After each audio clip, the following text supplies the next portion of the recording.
সম্মানিত ভাইরা এবং বোনেরা, সালাত নামাজ আল্লাহ সুবহানাহু ওয়া তাআলাকে পাওয়ার, আল্লাহর সাথে সম্পর্ক তৈরি করার শ্রেষ্ঠতম ইবাদত। এটি কেবলমাত্র আল্লাহকে পাওয়ার জন্যই ইবাদত নয়, বরং আপনি যদি একটি পরিশীলিত জীবনযাপন করতে চান, পরিশুদ্ধ জীবনযাপন করতে চান, পবিত্র জীবনযাপন করতে চান, পাপ পঙ্কিলতা মুক্ত জীবনযাপন করতে চান, তাইলে there is no other way or better alternative ibadat other than salat. নামাজের চেয়ে আর ভিন্ন, এত প্যারালাল, এত সিমিলার, এত ইম্পর্টেন্ট আর কোনো ইবাদত নেই নামাজের মধ্যে। আপনি যে সালাত আদায় করেন, তাহলে আল্লাহ সুবহানাহু ওয়া তাআলা যদি সালাতের মতো করে সালাত আদায় করেন, আল্লাহ তাআলা আপনাকে অন্যায় এবং অপরাধ থেকে মুক্ত রাখবেন, বিরত রাখবেন, পবিত্র রাখবেন। আল্লাহ তাআলা নিজের দায়িত্ব, কারণ তিনি বলেছেন ইন্নাস সালাতা তানহা আনিল ফাহশাই ওয়াল মুনকার। নামাজ, সালাত মানুষকে খারাপ এবং কি অশ্লীল কাজ থেকে বিরত রাখে, দূরে রাখে। যদি সালাতের স্পিরিটটাকে মেনটেন করে আমরা সালাত আদায় করতে পারি। সালাত শব্দটি মানে হচ্ছে, এটা আরবিতে এসে সোয়াদ লাম ওয়াও থেকে, এর মানে হচ্ছে কাঠ যদি বাঁকা হয় অথবা লোহা যদি জং ধরে, তাইলে এই মরিচা দূর করার জন্য অথবা বাঁকা কাঠকে সোজা করার জন্য আগুনের মধ্যে দিয়ে এটাকে উত্তপ্ত করে যখন তার উপর কোনো শক্ত কিছু দিয়ে বাড়ি দেওয়া হয়, আঘাত করা হয়, তখন এটা সোজা হয়ে যায় অথবা লোহার মরিচা পড়ে যায়। ঠিক তেমনি ভাবে আমরা যদি সালাতে দাঁড়াই, আল্লাহ সুবহানাহু ওয়া তাআলা এর মাধ্যমে আমাদের গুনাহগুলোকে একেবারে ছড়িয়ে দেয়। আচ্ছা, আমরা যখন সালাতে আসি, আসার পূর্বে আমরা কি করি বলেন? আসার পূর্বে আমরা কি করি বলেন তো? ওযু করি, তাই না? আচ্ছা, ওযুটা কেমন? Look at this. ওযুর যদি আপনি চিন্তা করেন, রাসূলুল্লাহ সাল্লাল্লাহু আলাইহি ওয়াসাল্লাম কি কথা বলেন নাই যে ওযু হচ্ছে আল্লাহ সুবহানাহু ওয়া তাআলা রাস্তায় সীমান্ত পাহারা দেয়া অথবা অব্যাহতভাবে যুদ্ধ করার মতো কি একটি ইবাদত? আলা আদুল্লুকুম আলা মা ইয়ামহুল্লাহু বিহিন্না আল খাতায়া ওয়া ইয়ারফাউ বিহিন্না আদ-দারাজাত। রাসূলুল্লাহ সাল্লাল্লাহু আলাইহি ওয়াসাল্লাম বলেছেন, আমি কি তোমাদেরকে এমন কিছু ইবাদতের কথা বলবো না যার কারণে আল্লাহ তাআলা তোমাদের গুনাহগুলো মাফ করে দেবেন এবং যার কারণে আল্লাহ সুবহানাহু তোমাদের মর্যাদা বাড়িয়ে দেবেন? এরকম কিছু ইবাদতের কথা আমি বলবো না? এরপর রাসূলুল্লাহ সাল্লাল্লাহু আলাইহি ওয়াসাল্লাম ওযুর কথা বললেন এবং আরেকটি হাদিস অনুসারে রাসূলুল্লাহ সাল্লাল্লাহু আলাইহি ওয়াসাল্লাম বললেন যে ইসবাগুল উযুই আলাল মাকারিহি ওয়া কাসরাতুল খুতা ইলাল মাসাজিদি ওয়া ইনতিজারুস সালাতি বা'দাস সালাত ফাযালিকুমুর রিবাত ফাযালিকুমুর রিবাত ফাযালিকুমুর রিবাত। অর্থাৎ তিনটা কাজই নামাজের সাথে সম্পৃক্ত, সালাতের সাথে। এটা হচ্ছে সীমান্ত, মুসলিম রাষ্ট্রের সীমান্ত পাহারা দেওয়ার জন্য অতন্দ্র প্রহরী যে সৈনিকরা অব্যাহতভাবে কাজ করে, তারা যে সওয়াব পায়। আপনি যদি এই তিনটি কাজ করেন, তাইলে একজন সীমান্ত পাহারাদার প্রহরী মুজাহিদের মতো করে আপনি সওয়াব পাবেন এবং সেই কাজটি তিনটেই সালাতের সাথে জড়িত। তোমাদের একটা কি? ইসবাগুল উযুই আলাল মাকারিহি, কষ্ট করে হলেও পরিপূর্ণভাবে ওযু করা। কষ্ট হচ্ছে, তারপরে পরিপূর্ণভাবে ওযু করা। কষ্ট বিভিন্নভাবে হতে পারে, যেমন খুবই শীত এই সময়, অথবা আপনার জামার আস্তিকটা একটু খুলতে একটু কষ্ট হচ্ছে, তারপরও খুলে করছেন, ওযু করছেন, অথবা মুখের সবকিছু ধোয়া এবং পরিপূর্ণভাবে পা ধোয়া। এই কাজগুলো করতে আপনি হয়তো কোনো কারণে কষ্ট হচ্ছে, যে কোনো কারণে হোক, তো তারপর আপনি সেই কাজটি করছেন। আপনার মনে চাচ্ছে না, তারপরে করছেন। অবশ্য লাগতেছে, ওযু তো আছে, আবার ওযু করা দরকার কি, এরকম একটা মানসিকতা নিয়ে আপনি আছেন, কিন্তু আপনি ওযু করছেন। যদি আপনি ওযু করেন, তাইলে এইরকম একটি সওয়াব। এবং ওযু করার পরে ওয়া কাসরাতুল খুতা ইলাল মাসাজিদ, আপনি মসজিদে বেশি বেশি আসছেন, অনেক বেশি পা ফেলে, মানে দূর থেকে আপনি মসজিদে এসেছেন, অথবা কাছেই আপনি মসজিদের কাছেই থাকেন এবং আপনি দ্রুত বেশি বেশি মসজিদে আসেন, 5 ওয়াক্ত সালাত জামাতের সাথে আদায় করেন মসজিদে। এইভাবে আপনার অনেক বেশি পদক্ষেপ আপনি ফেলেন, অথবা দূরে বাসা আপনার, তারপর আপনি মসজিদ ছাড়া জামাতে ছাড়া নামাজ আদায় করেন না। যেমনি ভাবে বানু সালামা গোত্র যখন ইহুদিরা মদিনার কাছ থেকে চলে যায়, তখন রাসূল সাল্লাল্লাহু আলাইহি ওয়াসাল্লামের কাছে এসে তারা বলেন, ইয়া রাসূলুল্লাহ, এখন তো মসজিদে নববীর আশপাশটা ফাঁকা আছে, আপনি কি আমাদেরকে অনুমতি দেবেন আমরা মসজিদে নববীর কাছাকাছি এসে থাকতে? তিনি বললেন, দিয়ারাকুম আসারুকুম, দিয়ারাকুম আসারুকুম, তোমাদের বাড়ি ঘরে থাকো, তোমরা ওই দূর থেকে আসার কারণে, প্রত্যেকটা পদক্ষেপের কারণে আল্লাহ সুবহানাহু ওয়া তাআলা তোমাদের গুনাহ মাফ করে দেন এবং তোমাদের সওয়াব বাড়িয়ে দেন। দূর থেকে আসো, that is better for you, তোমরা দূর থেকে আসো, এটা তোমাদের জন্য ভালো, উত্তম। অথবা আপনি পদক্ষেপ পা ফেলে ফেলে মসজিদে আসছেন, কত পা ফেলে আসছেন সেটি আল্লাহ তাআলাই কেবল জানেন, because you have not counted it down. হাদিস শেষে রাসূল সাল্লাল্লাহু আলাইহি ওয়াসাল্লাম বলেছেন, কোন ব্যক্তি যদি জুমার দিন আগে আগে মসজিদে আসে, বাসায় গোসল করলেন, সুন্দর জামা কাপড় পরলেন এবং খুশবু ব্যবহার করলেন, তেল ব্যবহার করলেন, সুন্দরভাবে তিনি মসজিদে আসলেন, সবার আগে তিনি আসবেন, তাইলে তার প্রত্যেকটা পদক্ষেপের কারণে আল্লাহ সুবহানাহু ওয়া তাআলা 1000 বছর তিনি ইবাদত করলে, রোজা এবং নামাজ পড়লে যে সওয়াব হবে, এই সওয়াব আল্লাহ তাআলা তার আমলনামায় দিয়ে দেবেন। আচ্ছা, এবার কত পদক্ষেপ আপনি এসেছেন বলেন? You never know, you have not counted, it is impossible. আপনি কি আর পা মাপেন নাকি যে কয় পা এসেছেন? আপনি তো মাপেন।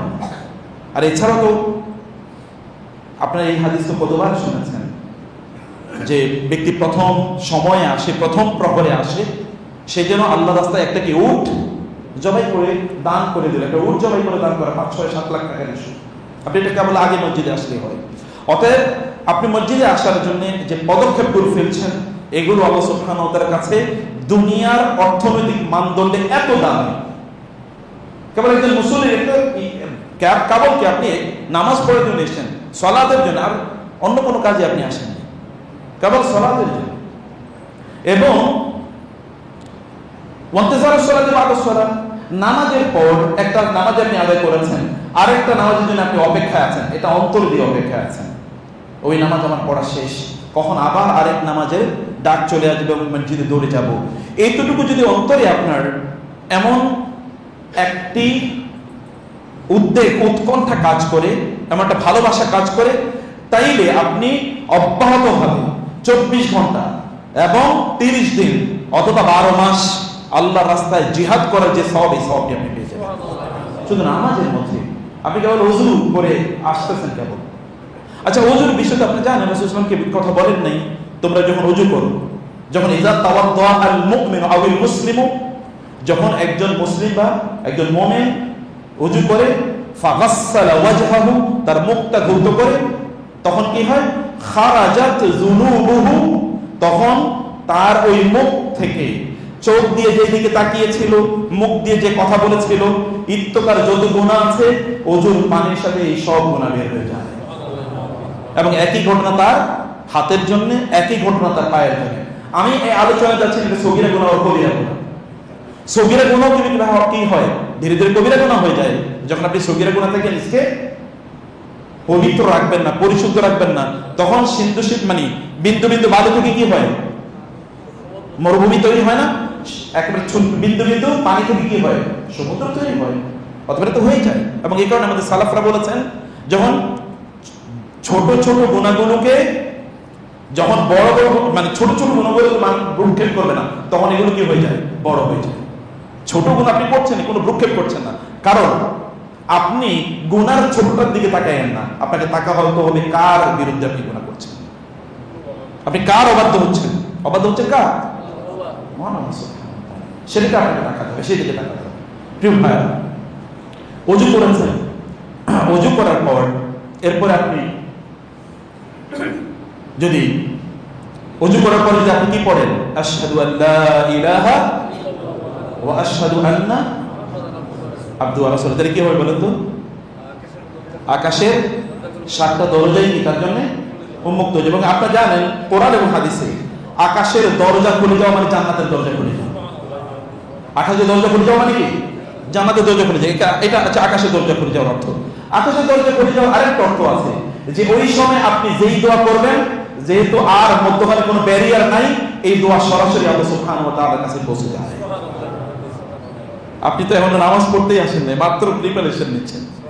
দেখেন আপনার মর্যাদা আল্লাহ তাআলার কাছে কোথায় গিয়ে পৌঁছছে, সম্মান কোথায় গিয়ে পৌঁছছে। এবং এই কারণে সালাফ সালেহিন যখন তারা নামাজের জন্য প্রস্তুতি নিতেন, সালাতের জন্য, ইয়াতাগায়্যারু ওয়াজহুহুম, তখন তাদের চেহারা পরিবর্তন হয়ে যেত। তাদের চেহারা, সুফিয়ান আস-সাউরি ওযু করতে যখন যেতেন তখনই তার চেহারা এরকম লাল হয়ে যেত। বলতে কি ব্যাপার, আপনি এরকম হয়ে যাচ্ছেন কেন? এবং একই ঘটনা আলী ইবনে আবি তালিব রাদিয়াল্লাহু তাআলার ব্যাপারে বলা আছে। তখন তারা বলতেন, তুমি কি জানো আমি কার সামনে দাঁড়াতে যাচ্ছি এখন? আমি তো আমার রবের সামনে দাঁড়াতে যাচ্ছি, আমি তার সামনে দাঁড়াবো। অতএব this is my preparation, physical as well as spiritual, psychological. আমি তার সামনে দাঁড়াতে যাচ্ছি, অথবা আমার একটা প্রিপারেশন আছে, আমার একটা প্রস্তুতি আছে। আপনি বলেন তো পৃথিবীর কোনো রাজার কাছে, কোনো বাদশার কাছে আপনি যখন দাঁড়াতে যাবেন তখন আপনার প্রিপারেশন থাকবে না, শারীরিক এবং মানসিক। আল্লাহর কাছে আসার জন্য আল্লাহ আপনাকে বলে দিয়েছে, খুযু যিনাতাকুম ইনদা কুল্লি মাসজিদিন। যখন তুমি নামাজ পড়তে আসবে তখন তুমি তোমার সুন্দর জামা কাপড় পরে আসো, সুন্দর জামা কাপড় পরে আসো। তুমি খুশবু ব্যবহার করো। লাউলা আশুক্কা আলা উম্মতি লাআমারতুহুম বিসসিওয়াকি ইনদা কুল্লি সালাতিন আও ইনদা কুল্লি মাসজিদিন। আমি যদি আমার উম্মতের জন্য কষ্টের কারণ হবে বলে মনে না করতাম, তাহলে প্রত্যেক নামাজের আগে মিসওয়াক করাকে ওদের জন্য ফরজ করে দিতাম। কিন্তু আমি তো রাউফুর রহিম, আল্লাহ রাসূল তো রাহমাতাল লিল আলামিন, তিনি আমাদের জন্য খুব কিভাবে সহজ করা যায় সেটা তিনি করেছেন, আদলে তিনি ফরজ করে দিতেন। কারণ কি? Health hygiene. আপনি সুন্দর মুখ নিয়ে আল্লাহর সামনে আসেন। কারণ আপনি জানেন, কোন একজন ব্যক্তি যদি ঘুম থেকে উঠে, রাতের বেলা ঘুম থেকে উঠলো, তারপর মিসওয়াক করলো, ওযু করলো, এরপরে সে দাঁড়িয়ে আল্লাহর সামনে দাঁড়িয়ে গেল, কোরআন তেলাওয়াত করা শুরু করলো, তখন একজন ফেরেশতা তার মুখের সাথে তার মুখটা লাগিয়ে রাখে। এবং যখন সে কোরআন তেলাওয়াত করে, এটা সরাসরি ফেরেশতার পেটের মধ্যে গিয়ে ঢুকে। এটা প্রিজার্ভ করে রাখা হয়, কিয়ামতের দিন দলিল হিসেবে উপস্থাপন করা হবে যে এই ব্যক্তি এরকম করেছে, ফেরেশতার পেটের মধ্যে ঢুকে। You need help, the hygiene of your teeth, the hygiene of your mouth.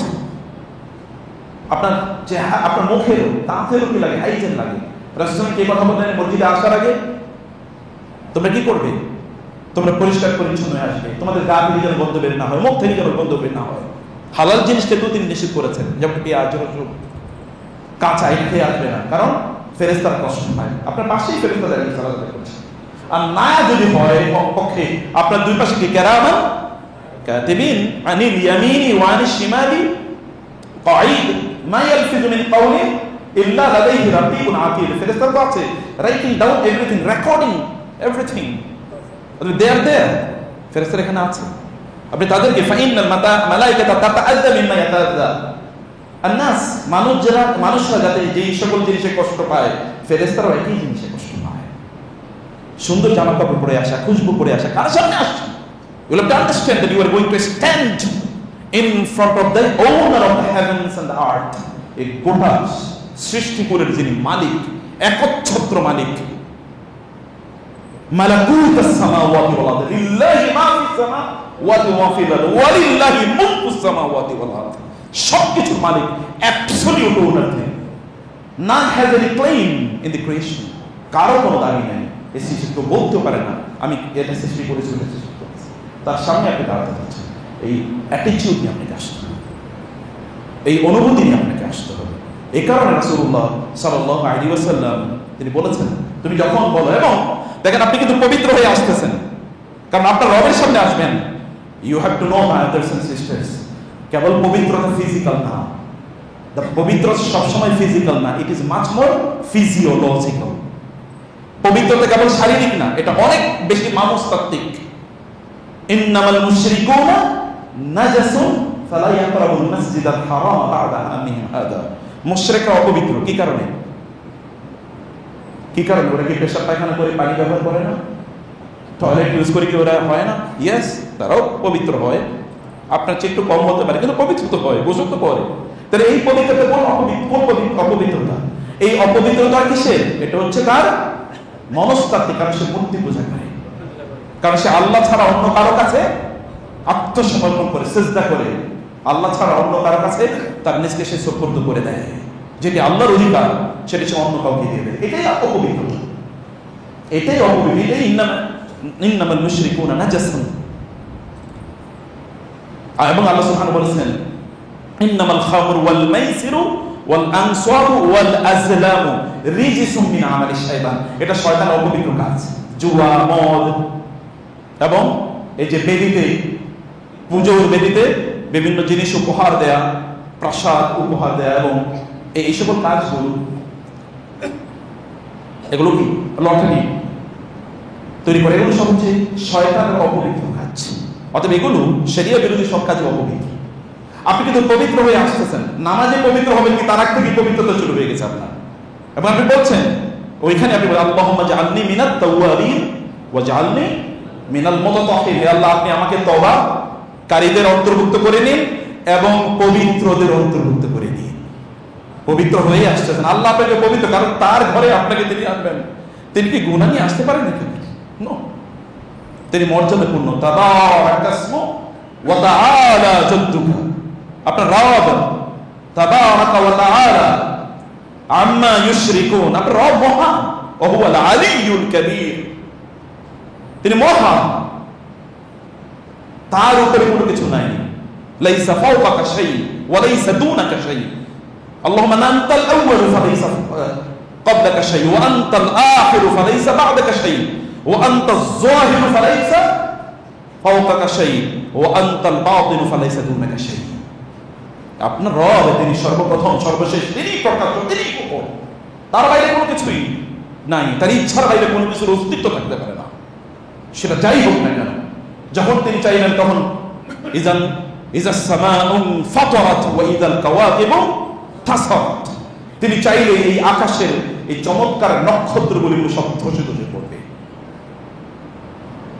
সব চূর্ণ বিচূর্ণ হয়ে যাবে। ওয়া ইযাল জিবালু সুয়িরাত ওয়া ইযাল ইশারু উতিরাত ওয়া ইযাল বিহারু ফুজ্জিরাত, সমুদ্রে আগুন ধরে যাবে এবং জঙ্গলের প্রাণীগুলো লোকালয়ে বের হয়ে আসবে।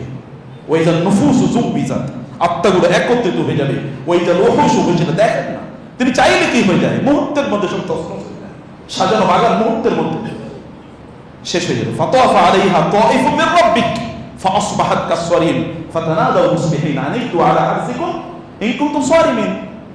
লোকেরা তাদের সুন্দর বাগান, অট্টালিকা, ইন্ডাস্ট্রি, হিউজ পাওয়ার, প্রপার্টি, ক্ষমতা, সম্পদ, কেউ তাদেরকে চ্যালেঞ্জ করার মতো কেউ নাই। এরকম যখন অবস্থায় এসে হঠাৎ করে কোনো এক সরকার আল্লাহ সুবহানাহু ওয়া তাআলা সব তছনছ করে দিয়েছেন, গোটা পৃথিবীতে এরকম অবস্থা নাই।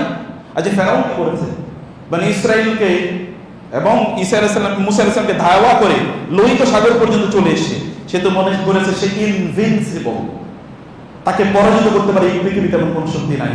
আল্লাহ বলেন আসো, একটু সামনে আসো, তোমার জন্য আমি রেখে দিচ্ছি।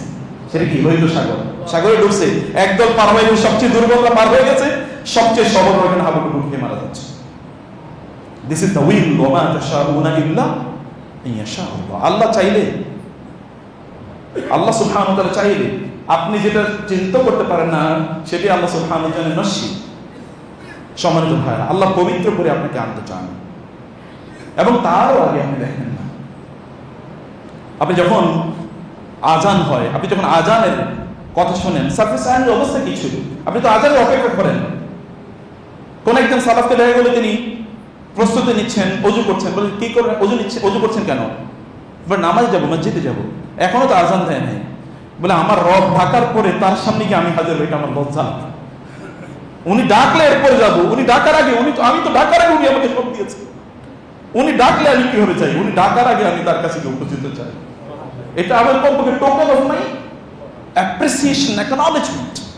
তিনি যে আমাকে দিয়েছেন তার জন্য আমি একটু কৃতজ্ঞতা আদায় করছি। এর চেয়ে বেশি কিছু আমার করার না, আমি তো করবো, আমি এর চেয়ে বেশি কি করবো? এই কারণে তিনি ডাকারে আমি মসজিদে গিয়ে উপস্থিত হয়েছি, আমি তার সামনে গিয়ে উপস্থিত হয়েছি, আমি তাকে দেখাতে চাই আল্লাহ আমি এটুকু করতে পারি, আমি এটুকু করতে। কিছু কিছু মানুষ তাদের মনের দিক থেকে তারা বিশাল বড় ধনী, কিছু কিছু মানুষ মনের দিক থেকে একেবারে ফকিরের চেয়ে ফকির, আফকারুন নাস, ফকিরের চেয়ে খারাপ মনের দিক থেকে। ঐশ্বর্যবানকে ইন্নামাল গিনা গিনান নাফস, আপনার অন্তরের দিক থেকে আপনি কতটা রিচ, কতটা ঐশ্বর্যবান, that matters in the ultimate accounting of আল্লাহ সুবহানাহু ওয়া তাআলা। আজান যখন দেওয়া হয়, যারা আজান দেন, আমাদের দেশে তো মুয়াজ্জিনদের সম্মান এবং সম্মানই সবচেয়ে কম, আর কিয়ামতের দিন মুয়াজ্জিনদের অবস্থা হবে সবার চেয়ে, সম্মান হবে সবার চেয়ে বেশি। আতওয়ালুন নাসি আ'নাকা, তাদের ঘাড় হবে সবার চেয়ে বড়, জেব্রাহের মতো। লোকেরা দেখলে বুঝবে যে এই হচ্ছে মুয়াজ্জিন। মুয়াজ্জিন যখন আযান দেয়, এই আযান শুনে যত লোক মসজিদে নামাজ পড়তে আসে তত লোক যা সওয়াব পায়, এই মুয়াজ্জিন একা ততটুকু সওয়াব পায়। সাহাবায়ে কেরাম রাসূল সাল্লাল্লাহু আলাইহি ওয়াসাল্লাম বলেছেন, লোকেরা যদি জানতো মা ফিন নিদাই ওয়াস সাফিল আউয়াল সুম্মা লা ইয়াজিদু ইল্লা আন ইস্তাহামু লাস্তাহামু, লোকেরা যদি জানতো আযানের মধ্যে কি মর্যাদা আছে এবং প্রথম কাতারের মধ্যে কি মর্যাদা আছে, এবং তারা আযান দেওয়ার জন্য অথবা প্রথম কাতারে দাঁড়ানোর জন্য প্রতিযোগিতা অথবা লটারি ছাড়া কোনো উপায় ছিল না, তাইলে তারা প্রয়োজন লটারি করে আযান এবং প্রথম কাতারে দাঁড়ানোর জন্য চেষ্টা করত। আযান এবং প্রথম কাতারে দাঁড়ানোর জন্য। এখন আমাদের যদি বলে একটু আযান দিয়ে আপনি বলবেন তো, মানুষ মনে করে এটা তো একেবারে খারাপ কাজ। আমাদের অনেকে বলে আপনারা তো শুধু পড়াশোনাই করেন আর কিছুই তো করেন না। তাই আমি বলছি আচ্ছা ঠিক আছে ভাই, আমরা তো সবচেয়ে ছোট কাজটা করি, আসো তুমি বসে 1 ঘন্টা একটু পড়ো প্লিজ। বলেন না, এটা আমার পক্ষে সম্ভব না।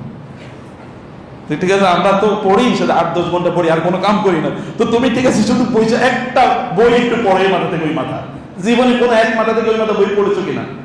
না, থাকবেই না। তো তুমি এটা কেন তো সহজ মনে করছো? শয়তান দ্বীনি কাজগুলোকে মনে করছে এগুলো তুচ্ছ, দেখে দিয়েছে মানুষের কাছে, আর দুনিয়ার কাজগুলো মহান করে দিয়েছে শয়তান। আল্লাহ সুবহানাহু ওয়া তাআলা যখন হাইয়া আলাস সালাহ হাইয়া আলাল ফালাহ বলা হয়, এটা মর্যাদা কি? ইমাম সাহেব বা মুয়াজ্জিন যখন আযান দেন, এই আযান শুনে যে ব্যক্তি মুয়াজ্জিন যা বলে হুবহু তাই বলে, মুয়াজ্জিন যা সওয়াব পাবে এই ব্যক্তি ঠিক হুবহু তাই সওয়াব পাবে। আপনি তো এখন মসজিদে আসেন নাই, আপনি এলিট ক্লাসের লোক, যদি মসজিদের সাথে আপনার অন্তরটা শুধু লেগে থাকে, সাবআতুন ইউযিল্লুহুমুল্লাহু তাহতা যিল্লিহি ইয়াওমা লা যিল্লা ইল্লা যিল্লুহু, 7 ধরনের লোক আছে যাদের কিয়ামতের দিন আল্লাহ তাআলা তার ছায়ায়, আরশের ছায়ায়, যেদিন সূর্য কেবল মাথার উপরে 1 মাইল দূরে থাকবে, আমাদের দেশে বলে 1 বিঘত, এটা 1 মাইল, মাইলুন কামাইলিন এসে হাদিসে। তো এতটুকু দূরে যখন থাকবে তখন আল্লাহ তাআলা একদল লোকের তার ছায়ায় আশ্রয় প্রদান করবেন। সেই লোক কারা? যাদের অন্তরটা মসজিদের সাথে লেগে থাকে।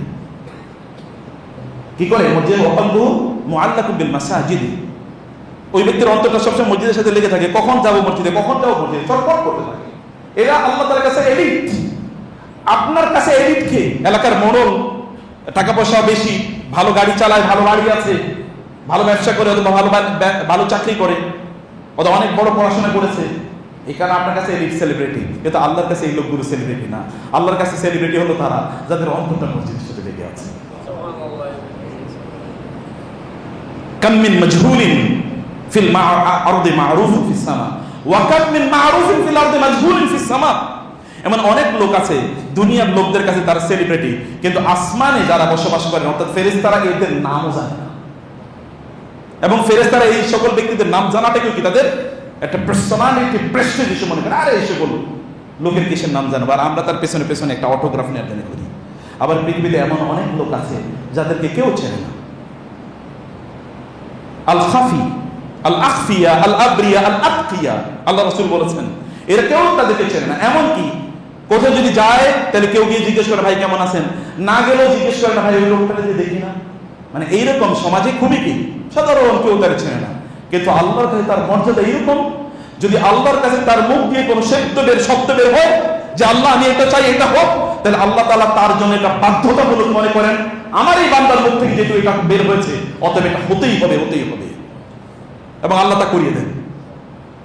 প্রেস্টিজিয়াস পজিশন আল্লাহর কাছে এরকম মর্যাদা পাওয়া দরকার। একজন সালাত সর্বান্তকরণে করেন অন্তরের।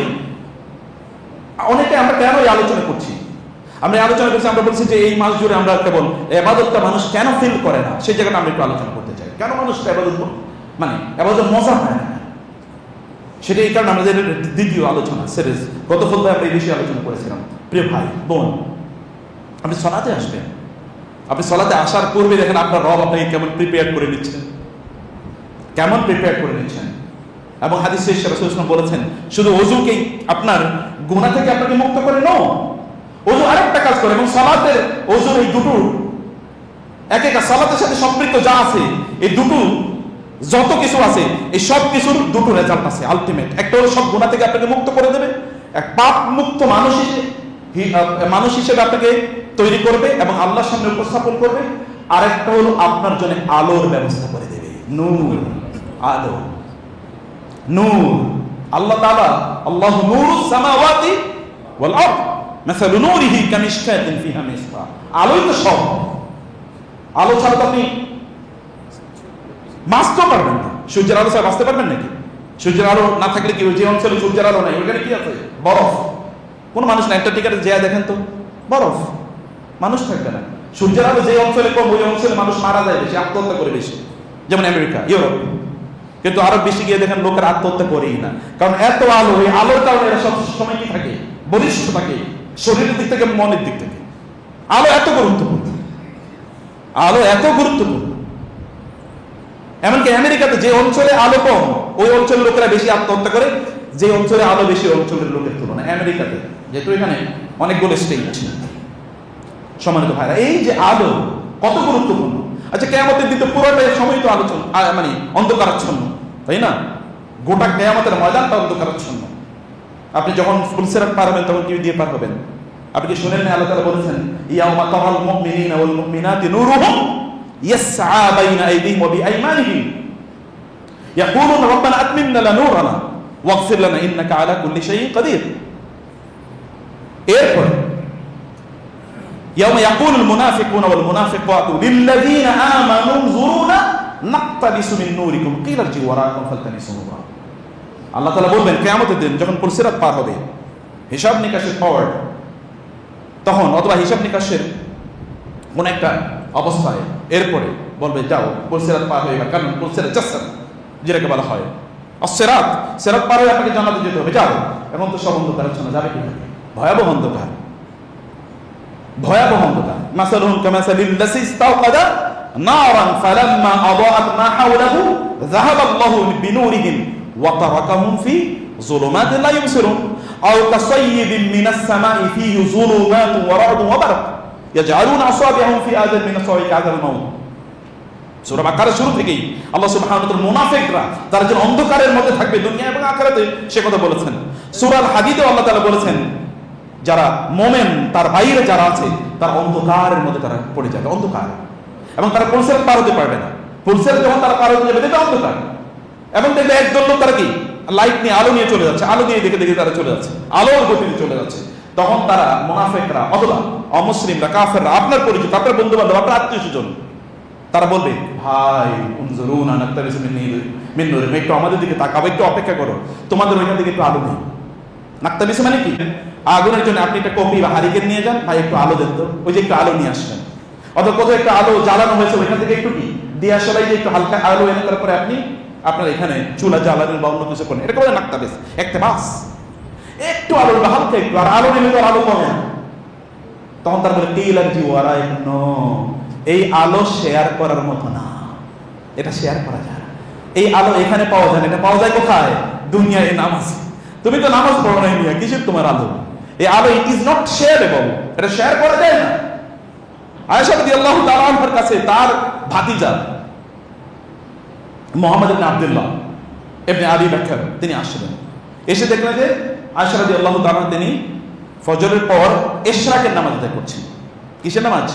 ইশরাকের নামাজ। দেখলেন যে সে ফুফু একটু ছোট রুম, তো ওইখানে কোরআন তেলাওয়াত করছেন, ফুফু তো মাহরাম মতে যাওয়ার কোনো সমস্যা নেই।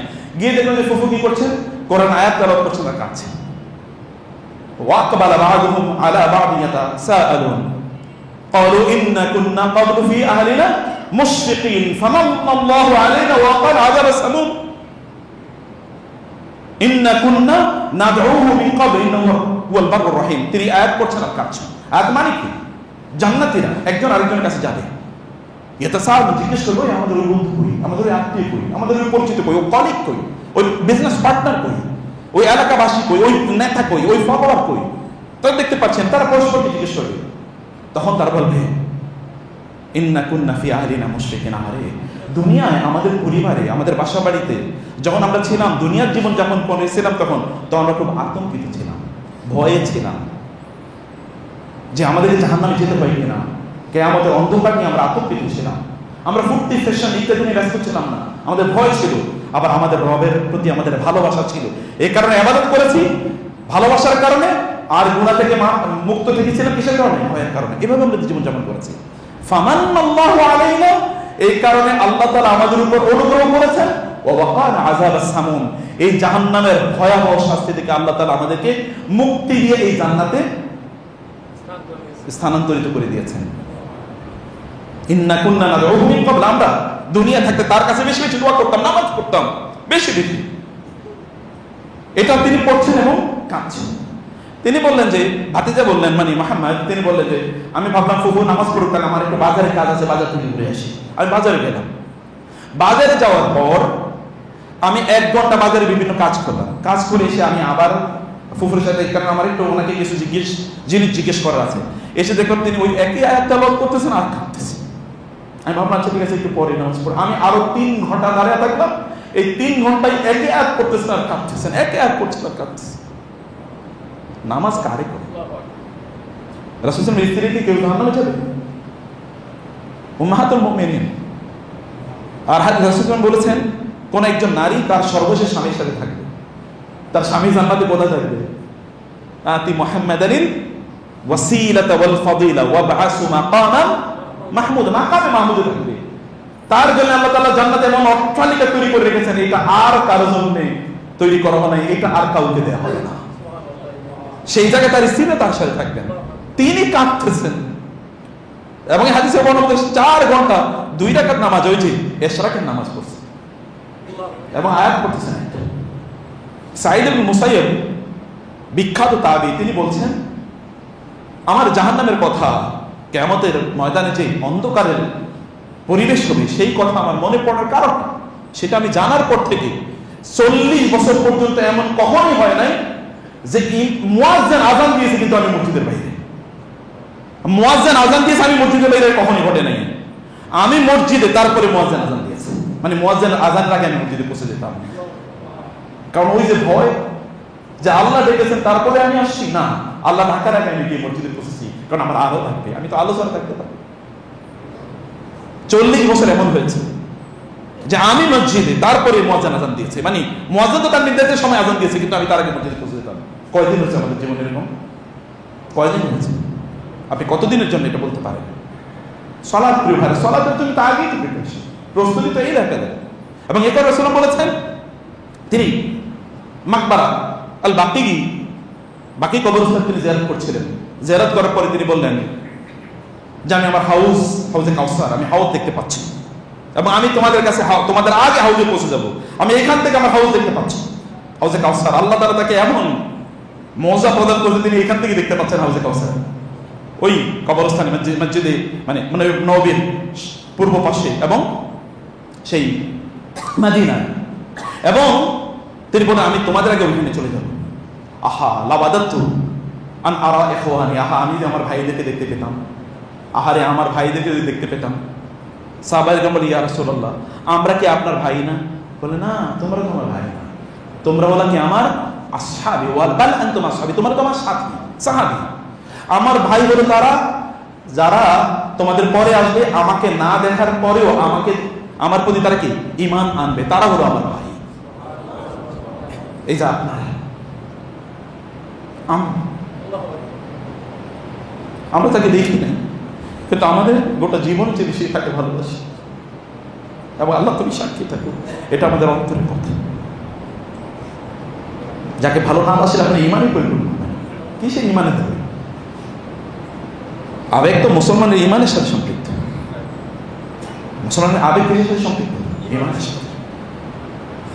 সমানে তো ভাই, রাসূলুল্লাহ সাল্লাল্লাহু আলাইহি ওয়াসাল্লাম এই কথা বললেন, আবেগ আপ্লুত হয়ে গেলেন। সাহাবায়ে কেরাম বলেন, ইয়া রাসূলুল্লাহ তাদেরকে আপনি চিনবেন কি? আপনি তো আমাকে দেখেছেন, আপনি আমাদেরকে চেনেন, তাদেরকে চেনবেন, আপনি তাদেরকে দেখেন না। তেমনি কেন? ওরা যে ওযু করবে না কিয়ামতের দিন, ওই ওযুর জায়গাগুলো থেকে এমন আলো ঠিকরে পড়বে, উপচে পড়বে, ওই আলো দেখে আমি বুঝতে পারবো এগুলো তো আমার ভাই। মাত্র ওযু করে নামাজে আসতেছেন, এটাই কিয়ামতের দিন আপনার জন্য আলোর কারণ হয়ে যাবে। শুধু কি তাই? রাসূলুল্লাহ বলেছেন, বাশশিরিল মাশাইনা ফিজ যুলাম বিন-নূরি তাম ইয়াউমাল কিয়ামা, যারা অন্ধকারের মধ্যে নামাজ পড়তে আসে তাদেরকে বলে দাও কিয়ামতের দিন আল্লাহ তাআলা তাদেরকে ভরপুর আলো দিয়ে দেবেন। এই দুনিয়ায় তারা যেহেতু আলোর স্বল্পতা থাকা সত্ত্বেও তারা মসজিদ মিস করে নেই, কিয়ামতের দিন আমি সুসংবাদ দিচ্ছি, আল্লাহ তাআলা তাদেরকে পরিপূর্ণ আলোর ব্যবস্থা করে দেবে। আলো, আপনি এখন নামাজে আসেন, প্রস্তুতির মধ্যে আলো ভর্তি। একজন মানুষের জীবনে যদি আলো থাকে, তাহলে তার জীবনে কষ্ট আসে কোত্থেকে, তার হতাশা আসে কোত্থেকে, তার বিপদ আসে কোত্থেকে, অথবা বিপদটাকে কাবু করে দেয় কি হবে? কখনো হতেই পারে না। এসএসসিতে গোল্ডেন এ ক্লাস পাইল না বা পাস করেন এই কারণে আত্মহত্যা করে, কিভাবে সম্ভব? অসম্ভব। তাহলে আল্লাহ রাসূল সাল্লাল্লাহু আলাইহি ওয়াসাল্লাম কি করার কথা ছিল? মুসলমানরা কি করার কথা ছিল?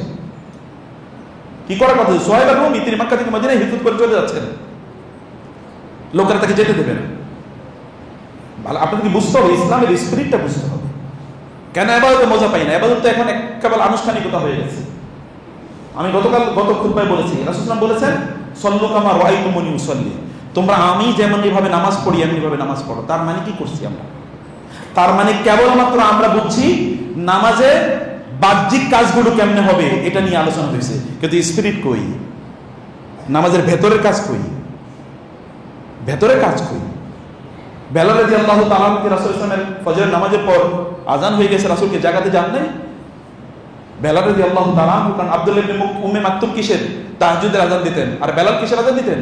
ফজরের আজান দিতেন। বেলাল কি দেখে রাসূলুল্লাহ সেজদায় লুটিয়ে আছেন, কাঁদতেছেন, ফ্লোর ভিজে গেছে,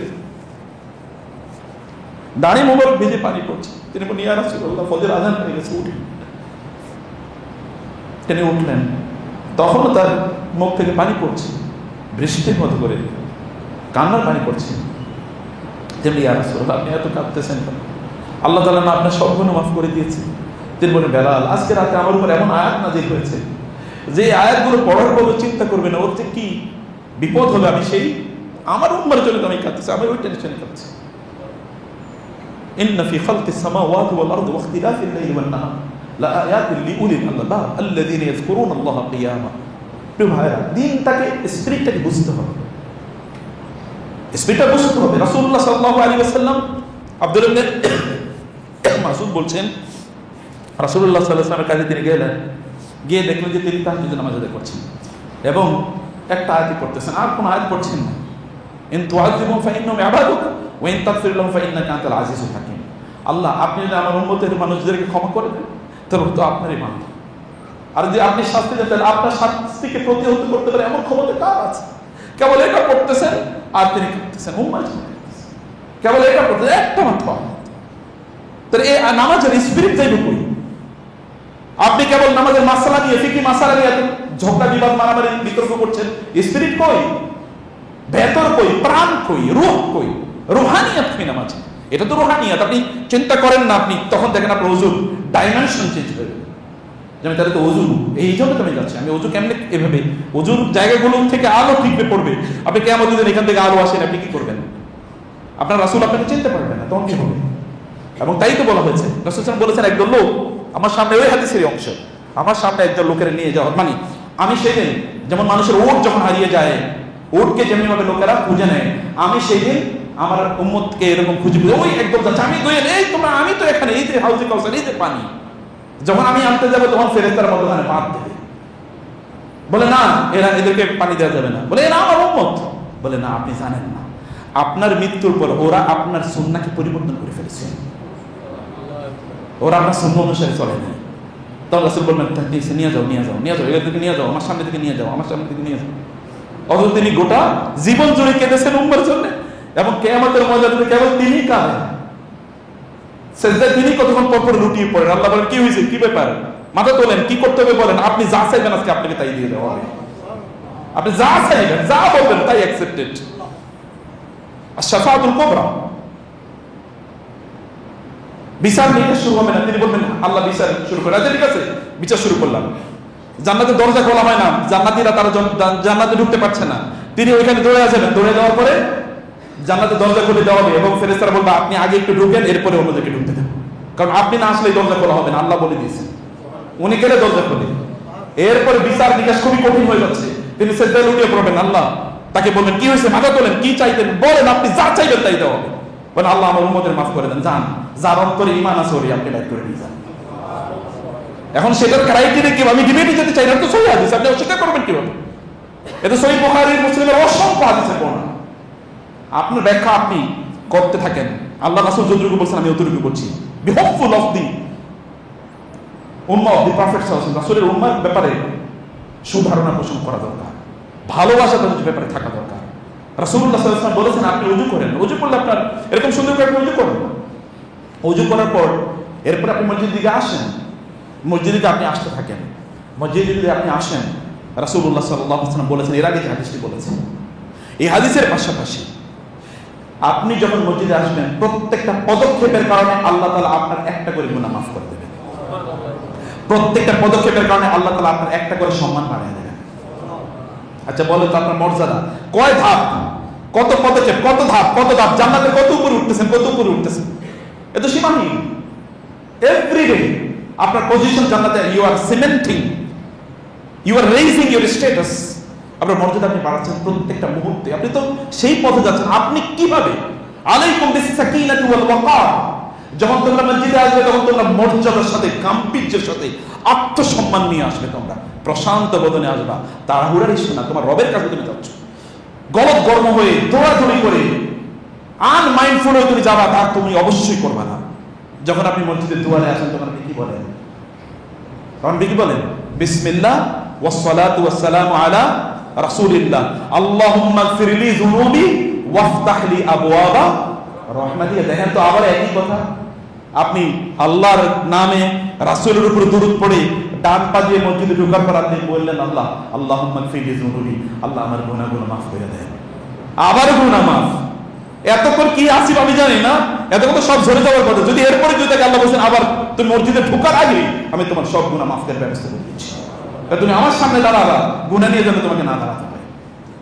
আসো তুমি, আমি এরকম পরিস্থিতি। আপনি বলেন আল্লাহুম্মা গফিরলি যুনুবি, এটা সই হাদিস, আপনি এটা বলে মসজিদে ঢোকেন। আমরা কেবল বিসমিল্লাহ ওয়াসসালাতু ওয়াসসালামু আল্লাহুম্মা আফতাহ লি আবওয়াবা রাহমাতিকা, নো, এর আগে এতটুকু সই বর্ণনা, অতটুকু আপনি বলেন আল্লাহুম্মা গফিরলি যুনুবি, আল্লাহ আমার গুনাহগুলো মাফ করে দেন, এবং ওয়াফতাহ লি আবওয়াবা রাহমাতিকা, আপনার রহমতের দরজাগুলো উন্মুক্ত করে দেন। মসজিদেই তো মূল ব্যবসা। ব্যবসা বাইরে কিসের ব্যবসা করেন? হাল আদুল্লুকুম আলা তিজারাতিন তুনজিকুম মিন আযাবিন আলিম, do business with the creator. সোহাবা রুমির কথা আমি বলছিলাম না, মক্কা থেকে মদিনায় হিজরত করে যাচ্ছেন, কুরাইশরা ধরল যাওয়া যাবে না, বলে ভাই যাইতে দাও, বলে না যাওয়া যাবে না, বলে তাহলে আসো তোমাদের সাথে চুক্তি করি। চুক্তি কি? চুক্তি হলো তোমরা তো জানো আমি বড় ব্যবসায়ী, মক্কায় আমার অনেক টাকা পয়সা আছে, আমি ওগুলো লুকিয়ে দিয়েছিলাম এক জায়গায়, তোমাদেরকে ওই জায়গায় টাকা পয়সার সন্ধান দেন, ওইখানে যে তোমরা এটা পাইবা, আর আমার মদিনায় যাইতে দাও, আমি সব তোমাদেরকে দিয়ে গেলাম, তারপর আমার যাইতে দাও। তারা জানে সোহাইব রুমি কোনোদিন মিথ্যা কথা বলবে না, বলে আচ্ছা ঠিক আছে। তারা তাকে ছেড়ে দিয়ে গেলেন। তার প্রচুর পরিমাণ সম্পদ লুকিয়ে রেখে গিয়েছিল, এগুলো তোরা ভাগটাক করে নিয়ে গেছে। মদিনায় যখন গেলেন রাসূল সাল্লাল্লাহু আলাইহি ওয়াসাল্লাম সোহাইবকে দেখে বললেন রবিহাল বাইউ রবিহাল বাইউ ইয়া সোহাইব, সোহাইব তুমি তো আল্লাহর সাথে একটা ভালো ব্যবসা করছো, তুমি আল্লাহর সাথে একটা ভালো ব্যবসা করছো। তিনি বলেন হ্যাঁ ইয়া রাসূল, আমি আল্লাহর সাথে ব্যবসা করছি, আমার সব সম্পদ রেখে দিয়ে এসেছি, কিন্তু আমার ঈমান নিয়ে আমি আপনার কাছে চলে এসেছি, আমার ঈমান নিয়ে চলে এসেছি। ব্যবসা, ব্যবসা তো আল্লাহর সাথে করতে, ব্যবসা তো এখানে। কোথায় ব্যবসা করতেছেন আপনি? আজ ব্যবসার জায়গায় আপনি না এসে অন্য জায়গায় ব্যবসা করে লাভ হবে নাকি? কিসের ব্যবসা? আপনার যেই ব্যবসা আপনাকে জাহান্নাম থেকে বাঁচাতে পারবে না, ওই ব্যবসা তো আপনার জন্য কি খাসিরাত দুনিয়া ওয়াল আখিরাহ, যালিকা হুয়াল খুসরানুল মুবিন। এটা big loss, there is no profit, কিচ্ছু নাই, পুরোটাই লস। আপনি মসজিদে ঢুকলেন, আপনি মসজিদে ঢুকে এবার কি করবেন? মসজিদে ঢুকে সালাত আদায় করবেন, তাই না? নামাজ তো আপনি পড়বেন। আচ্ছা, নামাজে আপনি ঢুকলেন কি বলে? আল্লাহু আকবার বলে নামাজে আপনি ঢুকলেন। এসে তো আপনি নামাজে ঢুকলেন। আল্লাহু আকবার মানে কি? ওয়ারাব্বাকা ফাক্কাবির, আল্লাহই সবার চেয়ে মহান। ওয়া তাহরিমুহা আত-তাকবীর, নামাজে তাহরিম মানে অন্য সব কিছুকে হারাম করে দেওয়ার ঘোষণার নাম হলো কি? আল্লাহু আকবার। এখন ঘোষণা দেওয়ার পরে এবারে দোকানের হিসাব করলেন, এবার রাজনীতির হিসাব করলেন, বাসা বাড়ির আলোচনা আপনার মাথায় চলে আসলো। আল্লাহ সুবহানাহু ওয়া তাআলা আপনাকে যে পবিত্র করে নিয়ে আসলেন, আর আপনি এখানে দুইটাই অপবিত্র হয়ে যাচ্ছেন, মানে আপনার সালাতের জন্য আপনার প্রিপারেশনের প্রস্তুতির প্রবলেম ছিল, আপনি ওইরকম মানসিকতা নিয়ে মসজিদে প্রবেশ করেননি, আপনি ওই অন্তর নিয়ে আপনার তাইলে ওযুর মধ্যে প্রবলেম ছিল, আপনার নিয়তের মধ্যে প্রবলেম ছিল, আপনার প্রস্তুতির মধ্যে প্রবলেম ছিল, জামা কাপড়ের মধ্যে প্রবলেম ছিল, সুগন্ধির মধ্যে প্রবলেম ছিল, প্রস্তুতির প্রবলেম ছিল। এখন আপনি এখানে ঠিক মতো এসে পরীক্ষা হলে লোকেরা যখন যায় তখন তার প্রস্তুতিটা কি ভালো না থাকলে সব উল্টাপাল্টা হয়ে যায়, যেগুলো জানতো ওগুলো ভুলে যায়। কারণ সে তো দেখে অধিকাংশ আনকমন, মানে কমন পড়ে না, তখন সব ভুলে আপনি পরীক্ষার বলে আপনার তো এখানে হুনালিকা বিতুলিয়াল মুমিনুন, এখানে তো ঈমানদারের মূল পরীক্ষা। আলী রাদিয়াল্লাহু তাআলা আনহু নামাজের আগে আসার পূর্বে, আমি যেটা আগে বলেছিলাম, চেহারা লাল হয়ে যেত। লোকেরা থাকবেন ইয়া আলী আমিরুল মুমিনিন, আপনি সবসময় দেখি নামাজের আগে উজু যখন করতে বসেন তখন চেহারা কেমন লাল হয়ে যায়। তিনি বলেন দেখ, আমি যে আল্লাহ আমার উপর আমানত দিয়েছেন, ওই আমানতটা আমি ঠিক মতো পালন করতে পারবো কিনা, ওই পরীক্ষার মুখোমুখি হচ্ছি আমি। অতএব আমার তো টেনশন বাড়বেই। আল্লাহ বলেছেন ইন্না আরাদনাল আমানাতা আলাস সামাওয়াতি ওয়াল আরদি ওয়াল জিবাল ফাআবাইনা আন ইয়াহমিলনাহা ওয়া আশফাকনা মিনহা ওয়া হামালাল ইনসান। আল্লাহ আমার উপর যে আমানত, এই আয়াতের ব্যাখ্যা আলী রাদিয়াল্লাহু তাআলা বলতেন ইন্না আরাদনাল আমানাতা মানে ইন্না আরাদনাস সালাত, আমি সালাত ফরজ করে দিয়েছিলাম মানুষের উপর, কিন্তু এগুলো কি তারা ঠিকমতো পালন করে না। ইন্নাহু কানা যালুমান জাহুরা, ও জালেম, নিজের উপর জুলুম করেছে। আপনি ঠিকমতো নামাজ আদায় না করা মানে কার উপর জুলুম করলেন? কার উপর জুলুম করলেন বলেন? নিজের উপর করেন নাই, চোখ বন্ধ করলেই বুঝবেন কার উপর জুলুম করছেন। শাস্তি ভোগ করবে কে? আপনার শাস্তি কে ভোগ করবে? ওয়ালা তাজিরু ওয়াজিরাতু ওয়াজরা উখরা ওয়াইলুল লিল মুসাল্লিন ফাওয়াইলুল লিল মুসাল্লিন আল্লাযীনা হুম আন সালাতিহিম সাহুন আল্লাযীনা হুম ইউরাউন। ফাওয়াইলুল লিল মুসাল্লিন, মুসাল্লির জন্যই তো এই ধ্বংস। কারণ সে তো আল্লাহর জন্য সে সালাত আদায় করেন না, আল্লাহ তার ফোকাসে ছিল না, এই কারণে সে নামাজে মজা পায় না। সেইখানে তার অন্যদিকে মনোযোগ ছিল, সেখানে অমনোযোগ ছিল, সে বুঝে নেই যে নামাজের মধ্যে কোথায় আছে। প্রিয় ভাই, আপনি যদি মসজিদের প্রথম কাতারে আসেন, প্রথম কাতারে থাকেন, তাহলে আল্লাহ এবং আল্লাহর ফেরেশতারা আপনার জন্য, আল্লাহ সুবহানাহু ওয়া তাআলা আপনার উপর রহম নাযিল করতে থাকে, আল্লাহর ফেরেশতারা আপনার জন্য আল্লাহর কাছে দোয়া করতে থাকে। ইন্নাল্লাহা ওয়া মালাইকাতাহু লা ইউসাল্লুনা আলা মায়ামিনিস সুয়ুফ আলা সাফফিল আউয়াল। প্রথম কাতারে যারা দাঁড়ায়, কাতারের ডান দিকে যারা দাঁড়ায়, তাদের জন্য ফেরেশতারা এরকম দোয়া করতে থাকে। Intention matters. আপনি এসে প্রথম কাতারে জায়গা না পেলে আল্লাহ তাআলা আপনাকে সওয়াব দেবেন, কিন্তু আপনার নিয়ত নেই। আপনার নিয়ত হলো সবার পিছনে থাকা, তবে কি সওয়াব পাবেন? আপনি তো নিয়তের দিক থেকে খুশি, আপনি নিয়তের দিক থেকে এলিট ক্লাসের লোক হতে পারলেন না, নিয়তের দিক থেকে আপনি এলিট ক্লাসের মানুষ হবেন। আপনাকে ওই লেভেলে আপনাকে যাওয়া লাগবে। অতএব আপনি যখন আসবেন, আপনি যখন সালাতে দাঁড়িয়ে যান, দাঁড়িয়ে গিয়ে আমরা কি বলি? আল্লাহু আকবার, মানে হচ্ছে সব কিছু থেকে আল্লাহ মহান। কি মহান এই বিশাল সৃষ্টিকার! আল্লাযী খালাকা সাবআ সামাওয়াতিন তিবাকা, যিনি এই বিশাল শক্ত আকাশকে স্তরে স্তরে বিন্যাস করেছেন। আকাশ কতটুকু বিশাল বড়! বিমান যখন আকাশে উড়ে তখন এইটুকু পিচ্ছি দেখা যায়, তাহলে আকাশটা কত বড় বলুন তো? আপনারা দেখেন এই পৃথিবীটা, আপনারা যান না গুগলে, ইউটিউবে সার্চ করেন পৃথিবীটার সাইজ কতটুকু, সূর্যের তুলনায় পৃথিবীর সাইজ কতটুকু? এই পৃথিবীর চেয়ে সূর্য 13 লক্ষ গুণ যদি বড় হয়, তাইলে সূর্যের তুলনায় পৃথিবী কতটুকু? সূর্য কতটুকু? সূর্য কতটুকু? সূর্যের একটা সোলার সিস্টেম আছে না, সেখানে তো আরো নেপচুন, প্লেটো, বৃহস্পতি, শনি, বুধ, এরকম তো আরো গ্রহ আছে। ওই গ্রহগুলোর মধ্যে একটা গ্রহ কি, একটা মধ্যে একটা হলো সূর্য। তাহলে ওই এটা কত বড়, সেইটা আসলে কত বড়? এইটা যে গ্যালাক্সিতে আছে, এই গ্যালাক্সিতে তো এইরকম সৌরজগৎ আছে 200 বিলিয়ন। বিলিয়ন মানে কি? বিলিয়ন মানে কি? বিলিয়ন কোন ক্যালকুলেশন কেউ করতে পারবে নাকি? বর্ষে যদি খাতায় লেখেন তো বিলিয়ন মানে কি? 200 বিলিয়ন লেখেন তো দেখি, বাংলাদেশের এই প্রান্ত থেকে ওই প্রান্ত পর্যন্ত জিরো চলে যাবে। এইটা হলো, তাইলে আমি কতটুকু? কিন্তু মহান আল্লাহ সুবহানাহু ওয়া তাআলার সামনে যখন দাঁড়াই, তখন আল্লাহ তাআলা এরকম কি বিশাল মর্যাদা দান করে দেন আমাকে। তিনি আল্লাহু আকবার, he is bigger, greater, higher than anything you can imagine, you can think. আপনি চিন্তা করতে পারেন সবকিছুর চেয়ে তিনি বড়। আর যখন আল্লাহ সুবহানাহু ওয়া তাআলাকে আপনি বড় মনে করবেন, মান তাওয়াদা লিল্লাহি রাফাআহু আল্লাহ। কেউ যদি আল্লাহকে বড় মনে করে, আল্লাহ তাআলা এবার মানুষের চোখে তাকে বড় করে দেন, ফেরেশতাদের চোখে তাকে বড় করে দেন। ফেরেশতারা ওই ব্যক্তিকে নিয়ে আল্লাহর কাছে গর্ব করে, আল্লাহ তাআলা ওই ব্যক্তিকে নিয়ে ফেরেশতাদের সামনে গর্ব করেন। লুক এট মাই সার্ভেন্টস, আমার এই বান্দাগুলোর দিকে তাকাও, দেখো আমার এই বান্দাগুলো, আমি ওদেরকে নিয়ে তোমাদের সামনে গর্ব করছি। আমার বান্দাগুলোর দিকে তাকাও, they have come to me with big hearts, বিশাল হৃদয় নিয়ে তারা আমার কাছে এসেছে। আপনি দাঁড়িয়ে কি বলেন?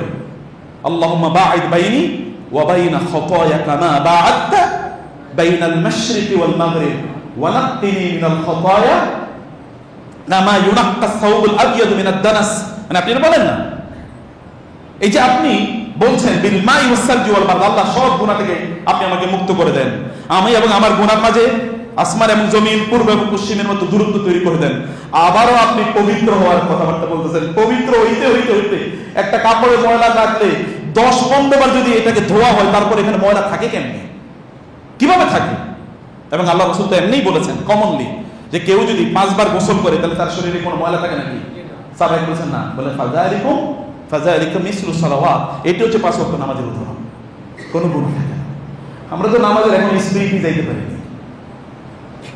এর পরের আলোচনাটা হলো আরো মূল, যেখানে আপনি দাঁড়াচ্ছেন আপনার রবের সামনে, এখন আপনি কেমন মর্যাদা নিয়ে দাঁড়াবেন, এরপরে আপনি করবেন কি, ওই জায়গায় আপনাকে ঢুকতে হবে, নাই না মজা পাবেন না।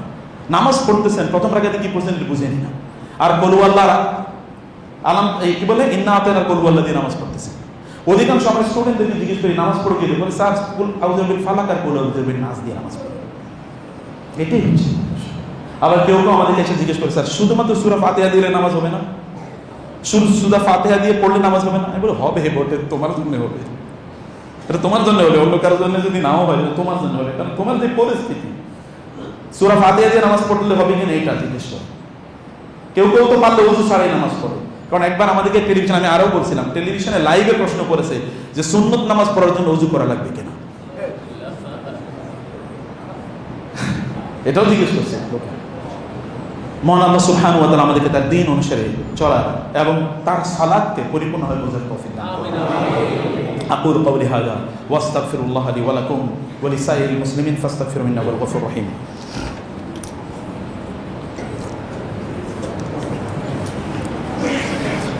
ইন্নাল হামদালিল্লাহ ওয়াস সালাতু ওয়াস সালামু আলা রাসূলিল্লাহ ওয়া আলা আলিহি ওয়া আসহাবিহি ওয়া মান ওয়ালা, আম্মা বা'দ।